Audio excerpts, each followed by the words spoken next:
समय भारत में लगभग 6 करोड़ पाकिस्तानी, अफगानिस्तानी, रोहिंग्या, बांग्लादेशी घुसपैठिए रहते हैं और इसमें से ज़्यादातर बांग्लादेश से आए हुए हैं। और बांग्लादेश से जो आए हैं वो बंगाल के रास्ते आए हैं, त्रिपुरा के रास्ते आए हैं और आकर के झारखंड में, बिहार में बस गए।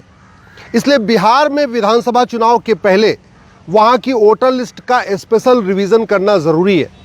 मैं इलेक्शन कमीशन से मांग करता हूँ कि बिहार में जो विधानसभा चुनाव हो रहा है, अगर उसको निष्पक्ष करना है, फ्री एंड फेयर करना है और ये सुनिश्चित करना है कि वहाँ पे केवल भारत के लोग ही वोट दे पाएँ, तो वहाँ एक बार पूरी की पूरी जो वोटर लिस्ट है बिहार की, उसका स्पेशल रिवीजन ज़रूर कर लें। बहुत बड़ी संख्या में आए हैं।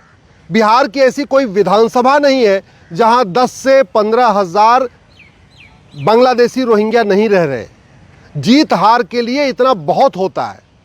विधानसभा के चुनाव में तो जो जीत हार होती है 2000-3000 वोट से होती है और बिहार का कोई भी ऐसा विधानसभा नहीं है जहां 10 से 15 हज़ार बांग्लादेशी और रोहिंग्या नहीं रह रहे। उन्होंने वहां पे आधार भी बनवा लिया है, अपना राशन कार्ड भी बनवा लिया है, बिहार में ड्राइविंग लाइसेंस भी बनवा लिया है, बर्थ सर्टिफिकेट भी बनवा लिया है। और बिहार की कुछ राजनीतिक पार्टियां इन बांग्लादेशी, रोहिंग्याओं का नाम भी वोटर लिस्ट में जुड़वा चुकी हैं। ये जो बिहार के बांग्लादेशी, रोहिंग्या जो बिहार में रह रहे हैं, अवैध रूप से रह रहे हैं, इनके खिलाफ कार्रवाई हुई नहीं है और वो वोटर लिस्ट में उनका नाम जुड़ गया है। इसलिए आने वाले विधानसभा के चुनाव में वो बिहार के चुनाव को प्रभावित करेंगे।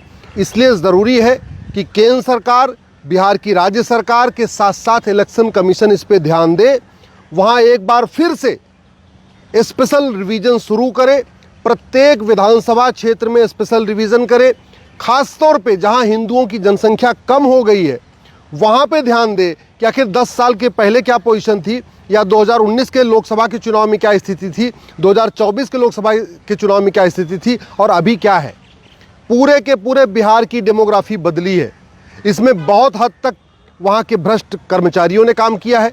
2-2 हज़ार रुपये लेके कॉमन सर्विस सेंटर वालों ने आधार बना के दे दिया, तहसील के दलालों ने 2000 रुपये में आधार राशन कार्ड बना के दे दिया, नगर निगम के भ्रष्ट कर्मचारियों ने और दलालों ने 2000 रुपये में बर्थ सर्टिफिकेट बना के दे दिया, आरटीओ ऑफिस के भ्रष्ट कर्मचारियों ने और दलालों ने 3 से 4 हज़ार रुपये में ड्राइविंग लाइसेंस बना दिया। और बचा खुचा काम बिहार की 2-3 पॉलिटिकल पार्टियों ने किया है। उन्होंने केवल वोट की खातिर उन घुसपैठियों का वोटर आईडी में नाम भी जुड़वा दिया। जी, वोटर आईडी जुड़वाने में पॉलिटिकल पार्टियों को अपना बीएलए रखना पड़ता है और बीएलए वोटर आईडी में नाम जुड़वाते हैं। ये काम वहाँ की 2 पॉलिटिकल पार्टियों ने किया है। इसलिए मैं कह रहा हूँ, अच्छी तरीके से बिहार जो विधानसभा चुनाव से पहले प्रत्येक बूथ की, प्रत्येक विधानसभा की वोटर लिस्ट को रिवाइज किया जाए और इनके ऊपर अनुशासनात्मक कार्रवाई किया जाए, लीगल एक्शन लिया जाए। मैं व्यक्तिगत रूप से, मेरे पास सूचना आई है कि वहाँ के बहुत सारे विधानसभाओं में वहाँ जो लोकल नेता हैं, वहाँ के जो वहाँ के पार्षद हैं, जो वहाँ के प्रधान हैं, उन्होंने घुसपैठियों की मदद किया है। जो लोग घुसपैठियों की मदद कर रहे हैं, मेरा बिहार सरकार से निवेदन है, उसकी जांच करके उनके खिलाफ नेशनल सिक्योरिटी एक्ट लगाएं। बिहार में जिन लोगों ने बांग्लादेशी, रोहिंग्याओं का वोटर आईडी में नाम जुड़वाया है, उनके खिलाफ यूएपीए के अंतर्गत कार्रवाई की जाए।